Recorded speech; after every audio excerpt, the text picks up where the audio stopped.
बलराम बिश्ती की बातों से यह स्पष्ट था कि वो हमसे कुछ छुपा रहा था, पर वो क्या छुपा रहा था ये जानने का हमारे पास कोई जरिया नहीं।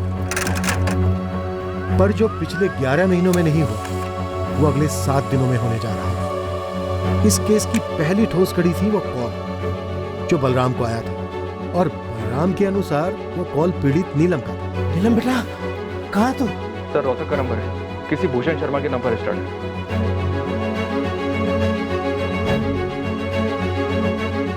मतलब 18 मार्च की रात को वाकई में कॉल आया था बलराम का? सर अगर नीलम ने बात की थी तो वो इस भूषण शर्मा से कनेक्टेड है। तुम रोहतक के लिए निकलो और इस भूषण शर्मा के कॉल रिकॉर्ड्स के सारे कॉल स्कैन करो, देखो इलाहाबाद से क्या कनेक्शन निकलता है।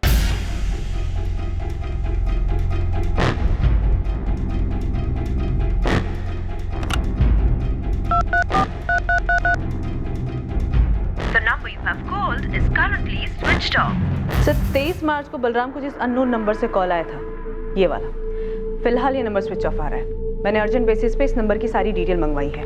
फिलहाल फोन कंपनी से इतना पता चल पाया है कि ये नंबर इलाहाबाद का है, बाकी की डिटेल्स भी जल्दी आ जाएंगी। और 24 मार्च को बलराम राजेंद्र को लेकर इलाहाबाद के लिए निकलता है इसी कॉल की वजह से।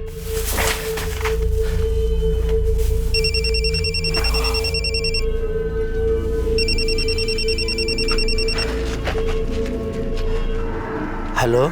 हेलो, बलराम बिश्ती। जी, आप कौन बोल रहे हैं? नीलम तुमसे मिलना चाहती है। क्या? कौन बोल रहे हैं आप? तुम्हें इलाहाबाद आना होगा तुरंत। और 18 मार्च को इस रोहतक वाले भूषण शर्मा के नंबर से नीलम का कॉल आता है, और वो शेरगंज के ही राकेश झा का नाम है। और सर 19 से 20 मार्च तक हमने इस राकेश की काफी तुड़ाई भी की थी, और वो अड़ा रहा कि उसे फंसाया जा रहा है। शायद बलराम झूठ बोल रहे हैं। पर बलराम झूठ क्यों बोलेगा? सर मुझे नहीं लगता कि नीलम अपनी मर्जी से कहीं गई है। शायद ये फैमिली के अंदर की ही बात है जो शायद चेतन को नहीं पता, इसलिए हमें नहीं बता पा रहे हैं। गीता, गुरु को बोलो कि वो बलराम और राजेंद्र के पीछे लग जाए और पता करे कि ये लोग इलाहाबाद क्यों गए थे।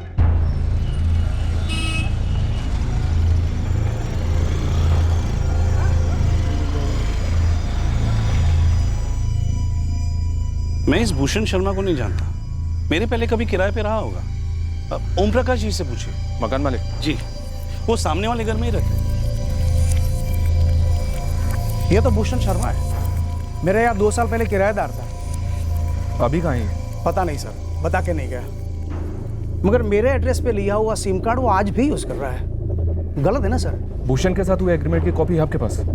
उसमें भूषण ने अपना कोई परमानेंट एड्रेस तो लिखा ही होगा। सर एक कच्चा एग्रीमेंट था, उस पर उसका परमानेंट एड्रेस भी था, मगर अब वो मेरे पास नहीं है। मगर मुझे बराबर याद है कि वो भिवानी का रहने वाला था, और आपके पास जो मोबाइल नंबर है वही मेरे पास है। क्या मैं पूछ सकता हूँ कि आप उसे क्यों ढूंढ रहे हैं? हमारे इलाके से एक लड़की गायब हुई है और उसमें भूषण का नाम आया है। ओह, ये भूषण जब यहाँ रहता था तो काम क्या करता था? सर यही पास में एक सचदेवा शुगर मिल है, वहीं पे काम करता था। चंदर, ये कब की बात है? तारीख तो ठीक से याद नहीं मुझे। हाँ, लेकिन जब मैं लोडिंग कर रहा था तब अचानक बलराम जी का फ़ोन बजा।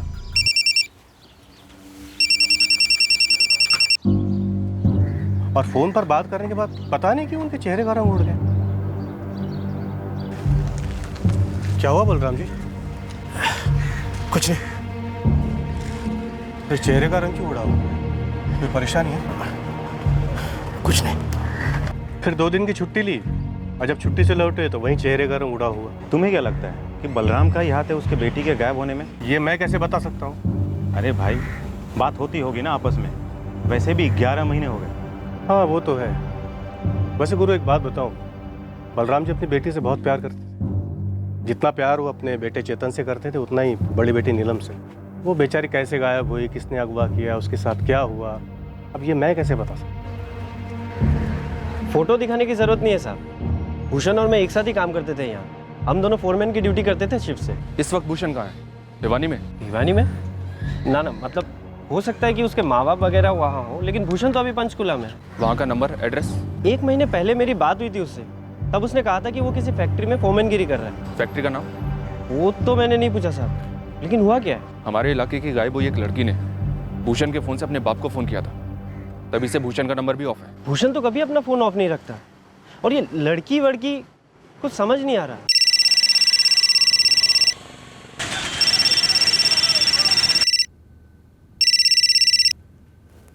हेलो जी, कौन बोल रहे हैं? जी, आपने फ़ोन किया है, आप बताइए कौन बोल रहा है? Bihar police, assistant sub inspector Geeta Jaiswal. जी बोलिए।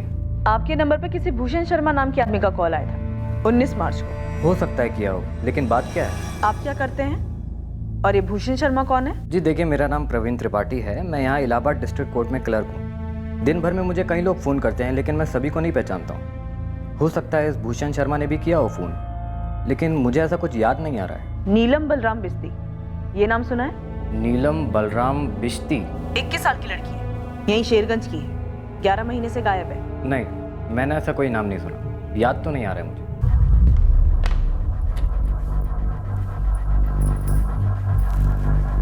शेरगंज पुलिस का फ़ोन था। तो बलराम हमसे जो वादा करके गया उसे तोड़ रहा है। सर 23 मार्च को जो बलराम को फोन आया था इलाहाबाद वाला, वो किसी फर्जी नाम और एड्रेस पे लिया हुआ है। लेकिन सर देखने वाली बात यह है कि भूषण शर्मा के फोन से नीलम फोन करती है अपने पिता बलराम को। वही भूषण शर्मा इस कोर्ट क्लर्क प्रवीण त्रिपाठी को फोन करता है इलाहाबाद में, और सर उसी के बाद बलराम इलाहाबाद जाता है। लेकिन सर प्रवीण कह रहा है कि ना वो बलराम को जानता है और ना ही नीलम को। प्रवीण झूठ बोल रहा है। सर आई थिंक सब झूठ बोल रहे हैं, खासतौर से बलराम। सर मैं अभी भी अपनी ही थ्योरी पे जोर दूंगी कि नीलम को जबरदस्ती अगवा नहीं किया गया है। ये जरूर फैमिली का ही मैटर है, जिसमें district court clerk Praveen Tripathi भी शामिल है। तो जरूर ये कोर्ट मैरिज का मसला हो सकता है। जबरदस्ती शादी करा दी गई होगी इलाहाबाद में। जितना नीलम को जाना है उससे लगता तो नहीं है कि नीलम की जबरदस्ती शादी करवाई जा सकती है। सर जिद तोड़ी गई होगी। वो जो फोन आया था नीलम का बलराम को, सर वो सच में आया होगा। नीलम मदद मांग रही होगी कि उसके बाबा आकर उसे छुड़ाएं इस जबरदस्ती की गई शादी से, और बलराम वो हमें यहाँ गोल गोल घुमा रहे हैं। इस बलराम से दोबारा बात करनी होगी, और इस बार हमारी अपनी भाषा में।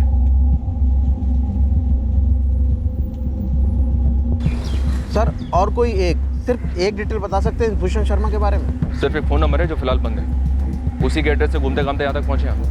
फैक्ट्री में फोरमैन का काम करता है ये। साहब ये इंडस्ट्रियल एरिया है, हर जगह फैक्ट्री है। हर फैक्ट्री खंगाल गोविंद, ये पक्का है कि कोई फैक्ट्री है जहाँ ये काम करता है या काम करता था? मैं एक टीम बनाकर फैला देता हूँ लड़कों को, निकलेगा कुछ ना कुछ ज़रूर निकलेगा। बाबा हम मानते कि हमने दीदी के डिब्बे से 200 रुपये चुराए थे और वो चोरी ही थी। हम ये भी मानते कि हमने उससे बड़ी गलती दीदी पर हाथ उठा के की। लेकिन बाबा हम ये नहीं मानते कि इस वजह से दीदी घर छोड़कर गई है। दीदी कहाँ पे? आपने दीदी को कहाँ पर छुपा के रखा है?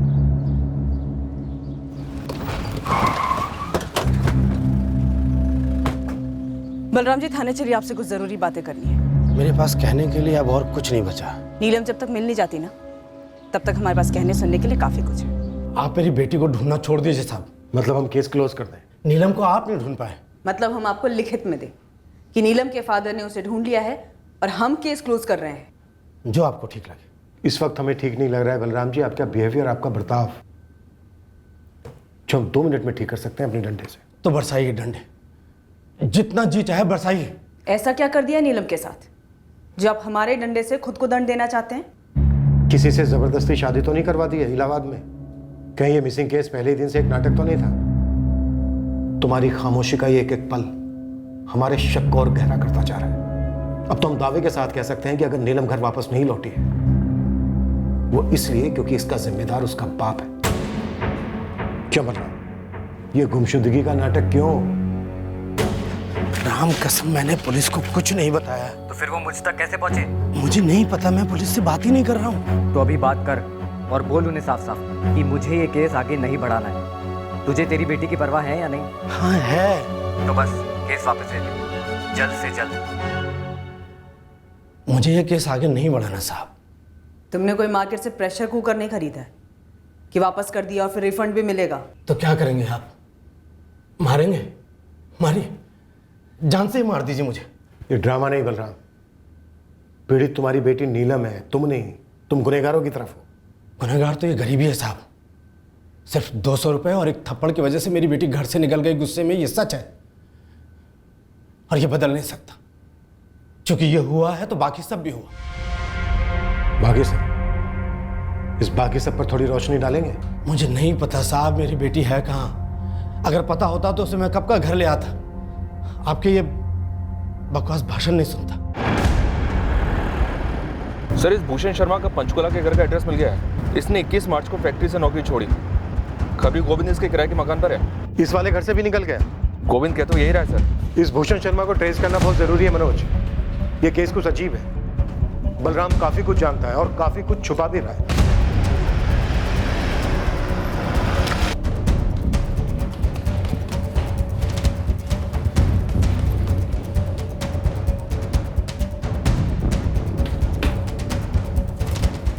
सर ये इस फ्लैट में भूषण शर्मा किराए पर रह रहा था। अभी कहाँ है ये? सर पड़ोसियों का कहना है कि 22 मार्च को यहाँ से निकल गया था। लेकिन हमें पता चला 25 को, जब मकान मालिक नए किराएदार को साथ लाए। साहब इन दोनों का कहना है कि भूषण के साथ शायद कोई एक लड़की रह रही थी यहाँ। ये ठीक है। मैंने कभी शक्ल नहीं देखी सर, लेकिन घर के अंदर से बर्तन की, कपड़े धोने की आवाजें सुनाई देती और अक्सर बाहर ताला लगा होता। जी सर, ये सच है, आवाज़ें मैंने भी सुनी।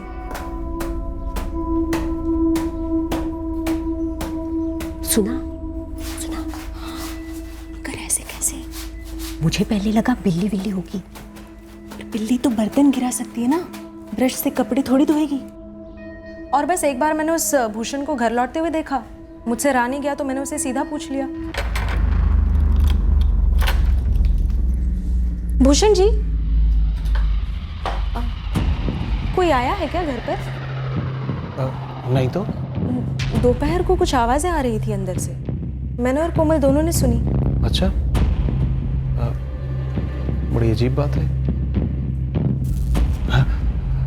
अब चोर तो हो नहीं सकता क्योंकि चुराने के लिए कुछ है नहीं। भूत हो सकता है। हाँ, घर काम की आवाजें आ रही थी तो भूतनी होगी। मैं कोशिश करता हूँ उसे भगाने की। और उस दिन के बाद आवाजें आनी बंद हो गई। ये भूषण शर्मा इस वक्त कहाँ मिलेगा? मकान मालिक को भी नहीं पता और जहाँ फैक्ट्री में काम करता था उन्हें भी नहीं पता। 22 मार्च को भूषण शर्मा ने पंचकुला का किराए का मकान छोड़ा और 19 मार्च को इलाहाबाद के प्रवीण त्रिपाठी को कॉल किया और फिर 18 मार्च को इस भूषण शर्मा के नंबर से बलराम को कॉल आता है और बलराम कहता है कि ये कॉल नीलम ने किया था। नीलम? और फिर 24 और 25 तारीख को बलराम और राजेंद्र इलाहाबाद के लिए निकलते हैं। मतलब पक्का ये सब आपस में मिले हुए, भूषण, प्रवीण, बलराम और राजेंद्र। ये चारों कनेक्टेड लगते हैं, लेकिन सर सवाल है कि इस वक्त नीलम का है, वो सही सलामत है भी या नहीं? 11 महीने कोई पहल नहीं और अब अचानक से तूफान सा आया है लीड्स का और खबरों का। साहब मैंने बलराम और राजेंद्र दोनों पर फील्डिंग लगा रखी है, लेकिन दोनों हद से ज्यादा चुप हैं। सर, ये प्रवीण त्रिपाठी इलाहाबाद वाला, उठाते हैं इसे। वो तो कर लेंगे, लेकिन इस प्रवीण को तोड़ेंगे किस बात पर? हमारे पास कोई सबूत नहीं है कि बलराम और प्रवीण के बीच कोई कनेक्शन है। सिर्फ इतना कि प्रवीण इलाहाबाद में रहता है और ये लोग शायद उससे मिलने गए होंगे। साहब ये बलराम का लड़का चेतन और राजेंद्र की लड़की अर्चना, क्या वाकई में कुछ नहीं जानते हैं या फिर टॉप लेवल की एक्टिंग कर रहे हैं? सर, मैं पहले दिन से कहती आई हूँ, ये घरेलू मामला ही है। घरेलू मामला है तो फिर हमारे पास शिकायत दर्ज क्यों करवाई? किसे गुमराह करने के लिए? प्रवीण मेरे लेने के देने पड़ रहे हैं। पुलिस रोहतक से पंचकुला पहुंची और उन्हें भिवानी पहुंचने में देर नहीं लगेगी। भूषण शांति रखो, हमें जो करना है हम कर रहे हैं। तुझे जो करना है कर, लेकिन मुझे इस झमेले में नहीं पड़ना है। अब हमारे पास सब कुछ लिखित में है, हमारी तरफ से हम सब सेफ हैं। मुझे पूरा भरोसा है, बलराम अपना मुंह नहीं खोलेगा। मैं तो कहती हूँ रात गई बात गई, भूल जाओ सब कुछ।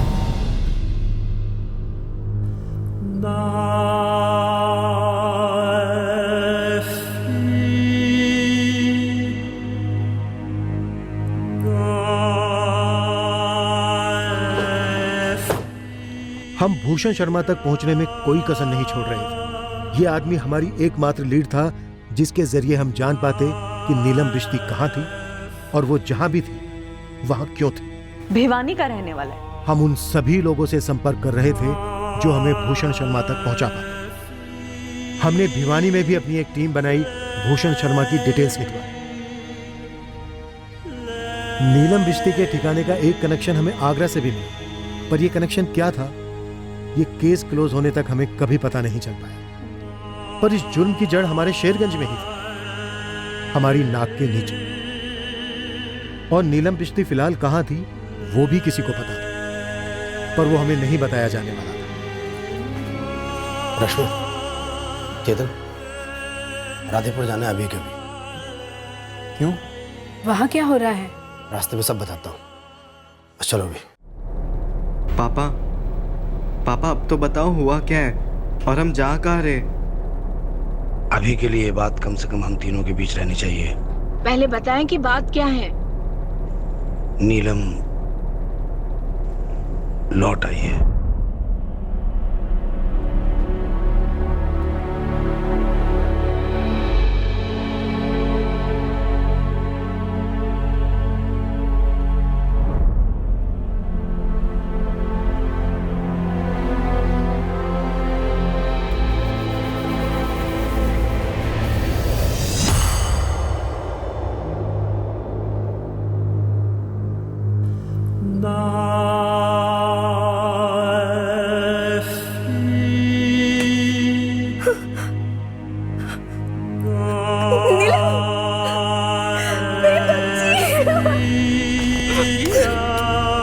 कहाँ थी तू? हाँ? कहाँ थी तू? इतना गुस्सा दीदी, इतना?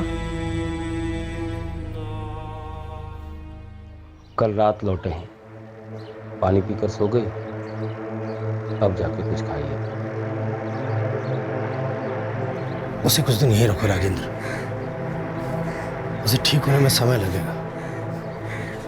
बाबा, मौसा जी, नीलम दीदी पूरी तरह से बदल गई है, कुछ बोल भी नहीं रही है और इतनी कमजोर क्यों हो गई है दीदी? हमें भी उसने कुछ नहीं बताया। दीदी थी कहाँ पे? पूरे 11 महीने बाद लौटी है, कैसे बाबा? खुद बोलेगी, अभी उसे आराम करने देते हैं, काफी सहाया उसने। क्या सहा है? क्या बाबा? हाँ देखिए, आप दोनों पहेलियां बुझाना बंद कीजिए और मुझे सब कुछ सच सच बता दीजिए, नहीं तो हम अभी के अभी पुलिस को फोन करते हैं। अरे हमें कुछ नहीं मालूम बेटा, हमें कुछ नहीं मालूम क्या हुआ उसके साथ, बस हम उसे वापस ले आए। देखो चेतन, मामला और मत उलझाओ। तुम्हारी बहन तकलीफ में है, पता नहीं कितने महीनों से तकलीफ में रही होगी। हम मजबूर थे इसलिए पुलिस को नहीं बता सके। और हम? अम्मा? अरे हमसे छुपाने की ऐसी कौन सी मजबूरी थी बाबा?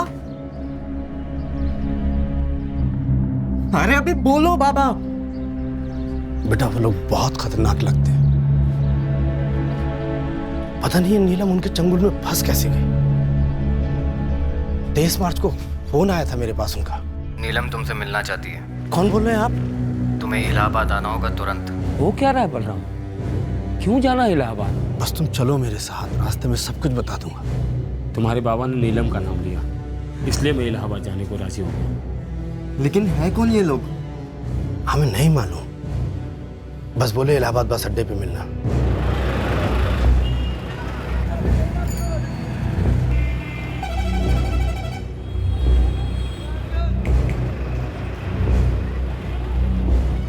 पता नहीं उस आदमी ने हमें कैसे पहचान लिया, उसे हमारे नाम मालूम थे, वो हमें साथ ले गया।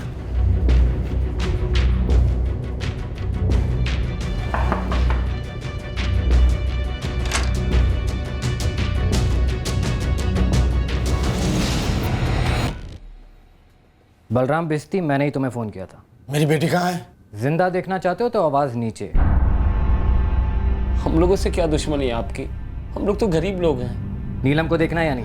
हाँ देखना है। तो कंप्लेन वापस लेनी होगी। समझो वापस ले ली। मुकर गए तो? अगर हमारी लड़की मिल जाए तो हम क्यों मुकरेंगे जी? कुछ शर्तें हैं हमारी।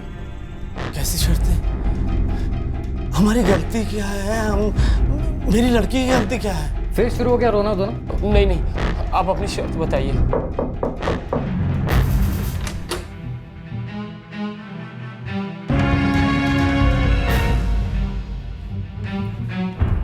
उन लोगों ने स्टाम्प पेपर तैयार कर रखा था चेतन, और मेरी फोटो भी चिपकाई हुई थी।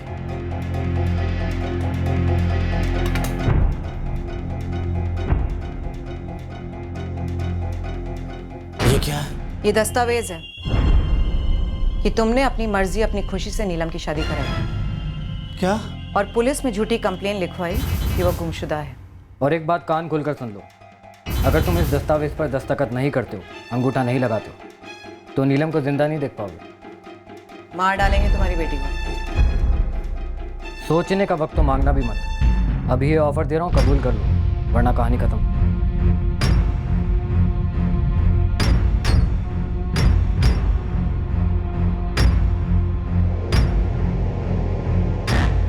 ये लो, अब मेरी बेटी मुझे दे दो।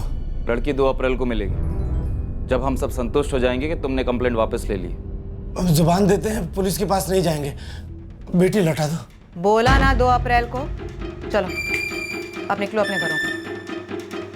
मुंह खोला तो हम नीलम को खोल देंगे। और एक और बात, नीलम के मिलने के बाद भी अगर पुलिस के पास जाने का सोचा भी ना तो ये दस्तावेज हम कोर्ट में पेश कर देंगे और तुम्हारी ऐसी बैंड बजेगी ना कि 7 जन्मों तक याद रखो। पुलिस को गुमराह करना एक संगीन जुर्म है। हम पुलिस के पास कभी नहीं जाएंगे, बस बेटी हमारी सही सलामत लौटाए। अब उसकी सलामती तुम्हारे हाथों में है बलराम बिश्ती।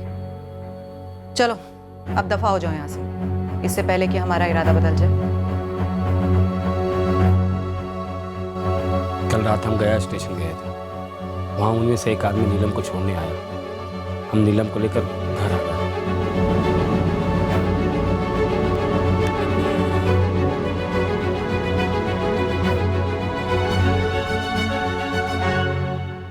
बस इसी कारण से हमने पुलिस को कुछ नहीं बताया और तुम लोग को भी। लेकिन बाबा हमें पता लगाना होगा कि दीदी के साथ क्या हुआ है, और उन लोगों के पास आपकी फ़ोटो कहाँ से आई? हमें नहीं पता रे। तो उस रात वाकई में आपको दीदी का फ़ोन आया था? हाँ बेटा।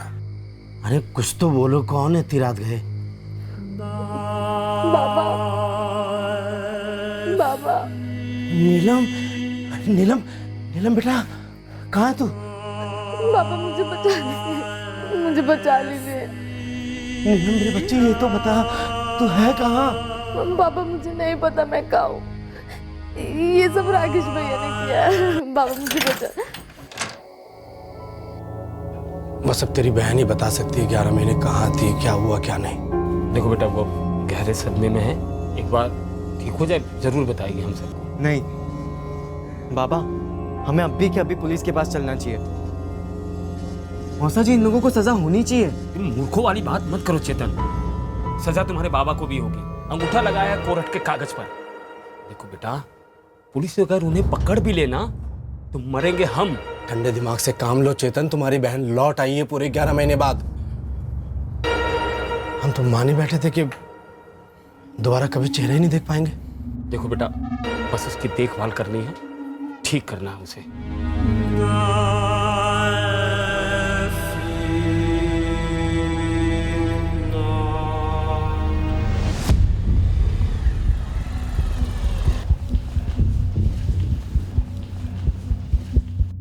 साहब 3 दिन से पूरा बिश्ती परिवार राधेपुर में डेरा डाले हुए हैं। तेरा कोई आदमी राजेंद्र के घर पे नजर तो रखे हुए है ना? हाँ साहब, लेकिन कोई भी मूवमेंट नजर नहीं आ रही। लेकिन तीनों के तीनों, बलराम, चेतन और नीलम की माँ, सभी वहाँ पहुँचे हुए हैं। मतलब दाल में ज़रूर कुछ काला है। साहब मुझे तो लगता है ये नीलम वही उस घर में है।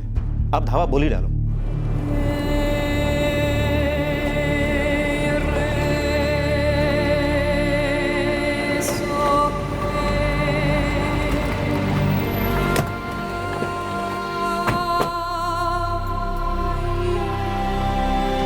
राजेंद्र जी, बलराम जी हैं घर पर? वो तो काम पर गए हैं। बिस्ती परिवार में क्यों रुका? जी बात क्या है? नीलम के बारे में नहीं पूछेंगे आप लोग चाहते क्या है?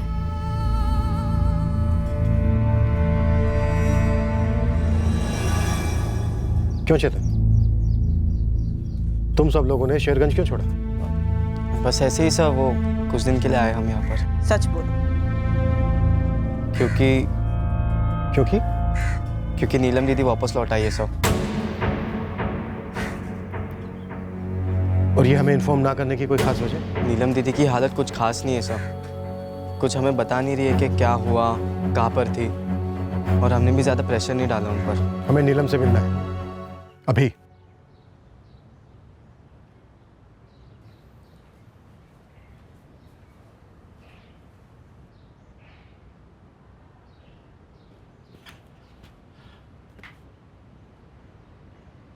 हमारी बच्ची वापस आ गई है, देख सकते हैं आप लोग। अब हम अपनी शिकायत वापस ले रहे हैं, कृपया करके आप लोग जाइए। कंप्लेन खारिज करने के लिए ये तो लिखना पड़ेगा ना कि 11 महीने नीलम कहाँ थी। नीलम, क्या तुम्हारे परिवार ने तुम्हें कहीं भेजा था? 11 महीने कहाँ थी तुम? ऐसा कुछ भी नहीं है।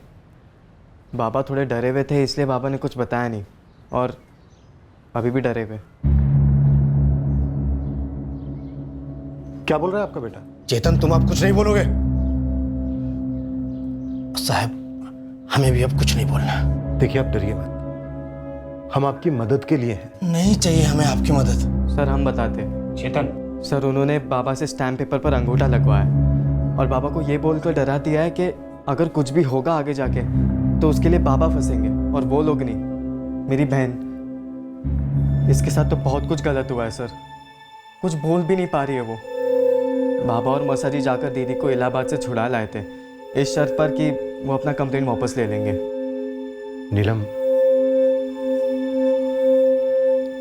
देखो बेटा, आपको डरने की बिल्कुल जरूरत नहीं और ना ही आपके बाबा को डरने की जरूरत है। पर बेटा, बताना जरूरी है कि हुआ क्या था। साहब, मैं आपके हाथ जोड़ता हूँ, पैर पड़ता हूँ, कृपया करके आप लोग। बलराम जी, आप हम पर थोड़ी कृपा कीजिए और थोड़ा भरोसा कीजिए। क्या हुआ था? कौन लोग थे?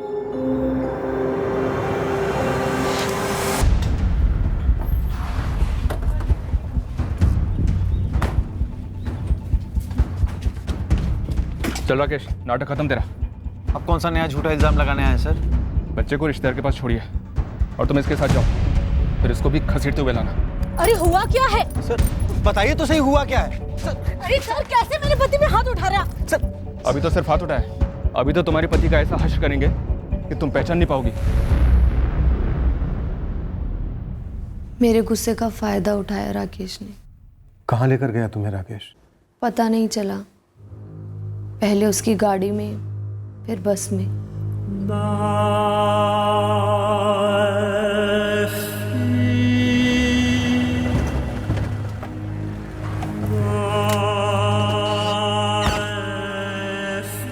अरे नीलम, यहाँ क्या कर रही हो?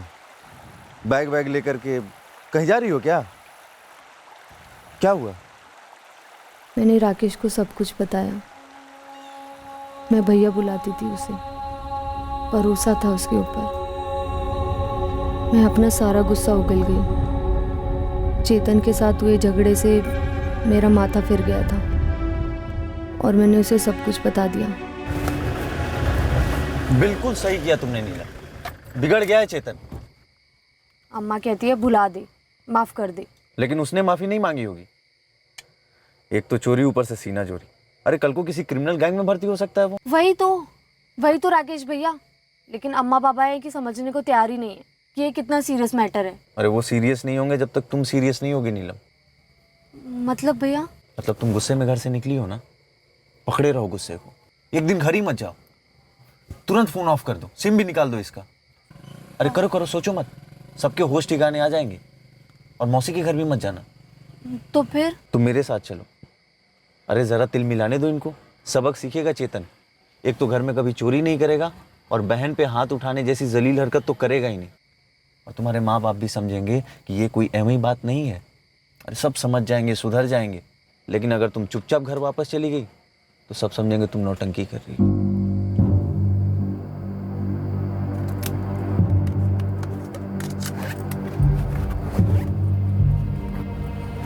मुझे पता ही नहीं चला कि मुझे फंसाया जा रहा है। कभी सोचा ही नहीं था कि राकेश भैया भेड़िया निकलेगा। मैं राकेश भैया के साथ चली गई। मुझे उसके इरादों के बारे में कुछ नहीं पता था।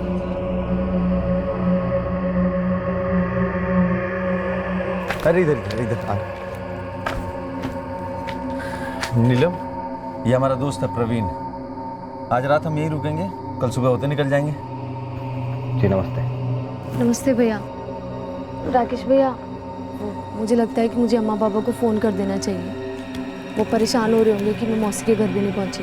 अरे यही तो हमारा प्लान था ना नीलम। तुमने अगर फ़ोन कर दिया तो सारे प्लान पे पानी फिर जाएगा।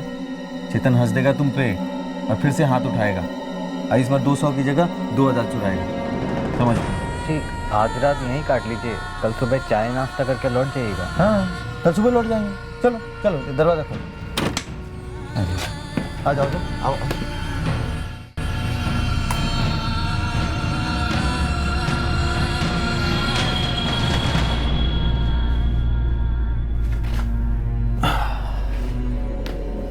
राकेश भैया, कुछ ठीक नहीं लग रहा। मुझे वापस जाना है। हम कुछ ज़्यादा ही दूर आ गए ना। वैसे कौन सी जगह है ये? बनारस है। तुम ठीक कह रही हो, थोड़ा दूर तो आ गए हैं, लेकिन अब इतनी रात में बस तो मिलेगा नहीं। तो काम करते हैं, कल सवेरे होते ही लौट जाते हैं। कल सुबह होते ही मैं चेतन को फ़ोन करूँगी। हाँ, समझाऊंगी उसे सुधरना होगा, बदलना होगा उसे। भैया चेतन दिल का बुरा नहीं है, वो बहुत अच्छा है। मैं बहुत प्यार करती हूँ उससे। हाँ हाँ, अब ये सब जो कर रहे हैं उसको सुधारने के लिए तो कर रहे हैं, और क्या। मुझे भनक तक नहीं थी कि आगे क्या होने वाला है। मुझे लगा ही नहीं कि पानी में कुछ मिलाया गया था। पीते ही मुझे नींद सी आने लगी, चक्कर से आने लगे। भैया मेरा सर घूम रहा है। अरे वो तुम बहुत थक गई हो ना, इसलिए तुम्हारा सर घूम रहा है। सो जाओ, ठीक हो जाएगा।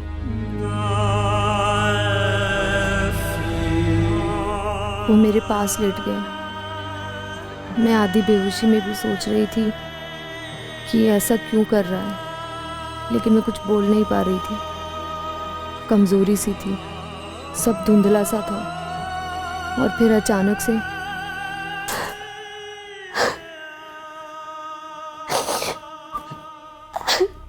ये क्या किया तूने राकेश? दोस्ती में मैंने तेरी मदद की, साले तूने तो कहा था ये तेरी बहन जैसी है। मैंने कितनी बार मना किया, तो बोला भी नहीं, लेकिन इसने मेरी सुनी तक नहीं। छी राकेश, घिन आ रही है मुझे तुझसे। नीलम, अभी के अभी अपना बैग उठाओ, मैं तुम्हें तुम्हारे घर तक छोड़ कर आऊंगा। नीलम मेरी बात सुन। भैया इसको बोल दो मेरे पास ना आए, मुझसे दूर रहो। इतनी शॉक में थी सी, इतनी टूटी हुई थी कि मुझसे हिम्मत ही नहीं हुई बाबा या चेतन को फ़ोन करने की। कैसे बताती उन्हें कि मेरे साथ क्या हुआ। मैं फ़ोन करना चाहती तो भी नहीं कर पाती सर। मुझे अचानक से भनक लगी कि राकेश ने मेरा फ़ोन रख लिया था। ये प्रवीण, ये तुम्हें इलाहाबाद ले गया? मुझे मालूम नहीं था सर वो मुझे कहाँ लेके जा रहे थे। प्रवीण भैया पर भरोसा किया था, लेकिन वो भी राकेश जैसा निकला। दोनों की मिलीभगत थी सर। प्रवीण ने मुझे कोल्ड ड्रिंक पिलाया और मैं फिर से बेहोश हो गई। और जब उठी तो मैं प्रवीण के घर पर थी।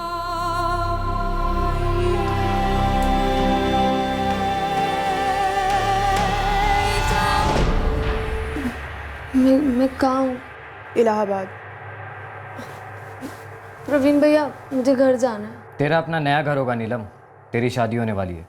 शादी?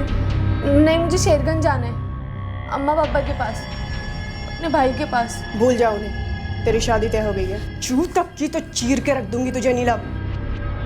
दवा खिला दो साली को, दिमाग ठिकाने पर रहेगा।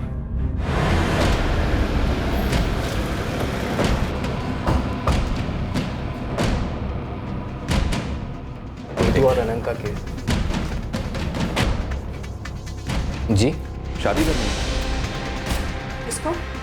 हम सबको, लेकिन हनीमून पे आप सब लोग साथ में चलेंगे। कौन हो तुम लोग? हम लोग बैंड बाजा पार्टी।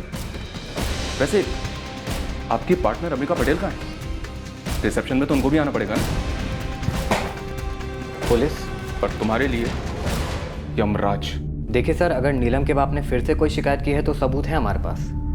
हाँ सर, और जो कुछ भी हुआ नीलम की मर्जी से हुआ। ये देखिए सर।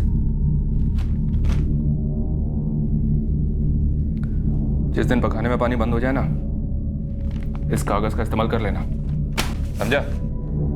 तुम सब लोग थाने चलोगे, सबके दस्तखत लिए जाएंगे और अंगूठे के निशान भी लिए जाएंगे। अगर निशान देने की हालत में रहे तो।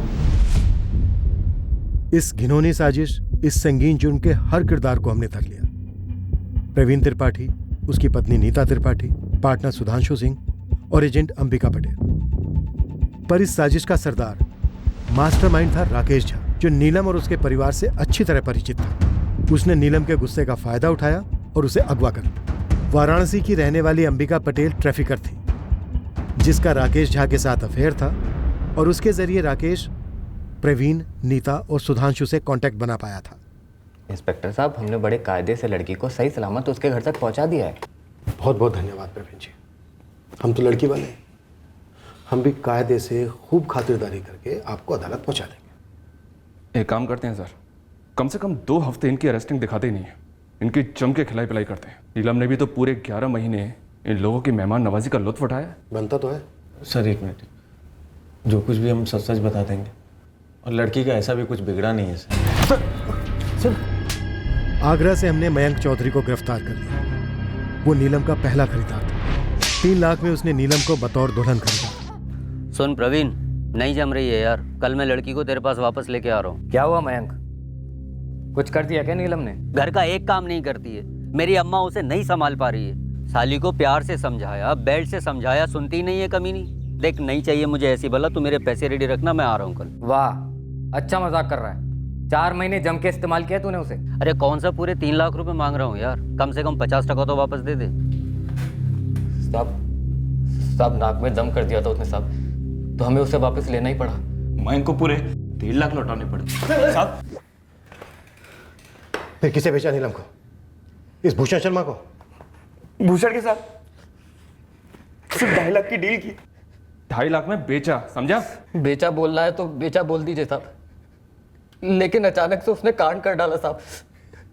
नीलम ने अपने बाप को फोन कर दिया।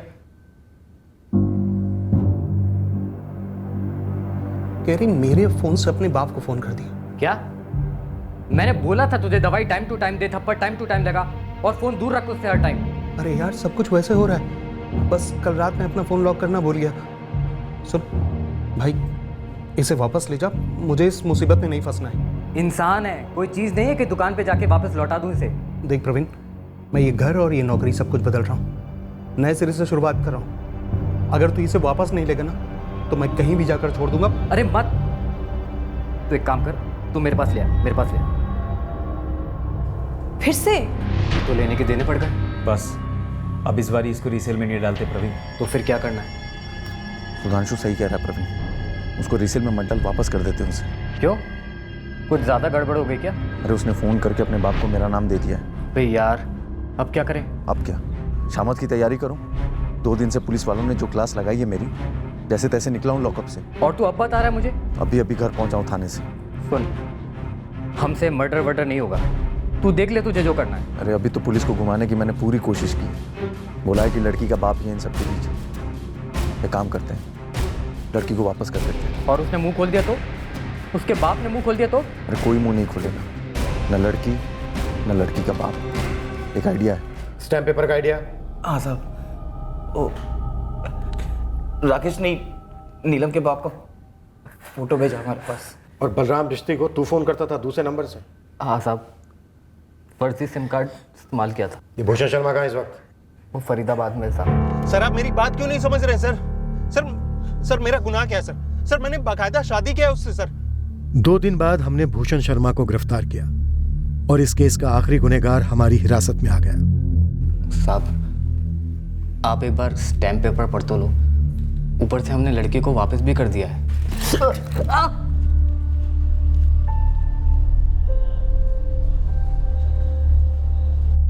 साहब मैं पटना में जॉब करता हूँ। वो सब तो ठीक है, पर अब क्यों आया? लक्ष्मण केवट का फोन आया था, जिसने कॉलेज में मेरी जगह ले ली है। बोला कि आप लोग ढूंढ रहे हैं। हाँ ढूंढ रहे थे, पर अब नहीं। तू जा सकता है। ए सुन, इधर आ। ये तो लड़कियों को अब भी घूरता है या कुछ सीख गया है? साहब मैं गलत इरादे से कभी किसी लड़की को नहीं देखता। ये आंखों की कमजोरी कह लीजिए या दिमाग की कमजोरी, और मैं कसम खा के कहता हूँ कि मैंने नीलम मैडम को गलत नजर से नहीं देखा। बेकार में नौकरी गई, बदनामी हुई वो अलग से। आगे से ध्यान रखना। अभी जा। राकेश झा की इस हरकत से बिश्ती परिवार को बुरी तरह झटका लगा। राकेश पर उन सबका पूरा भरोसा था। नीलम का परिवार पूरी तरह उसके साथ है और उसे हर किस्म का सहारा दे रहा है ताकि वो इस हादसे को भुलाकर फिर से सामान्य जिंदगी बसर कर सके। नीलम ने फिर से अपनी नौकरी ज्वाइन कर ली है, इस दृढ़ इरादे से कि वो अब पीछे मुड़कर नहीं, सिर्फ आगे देखे।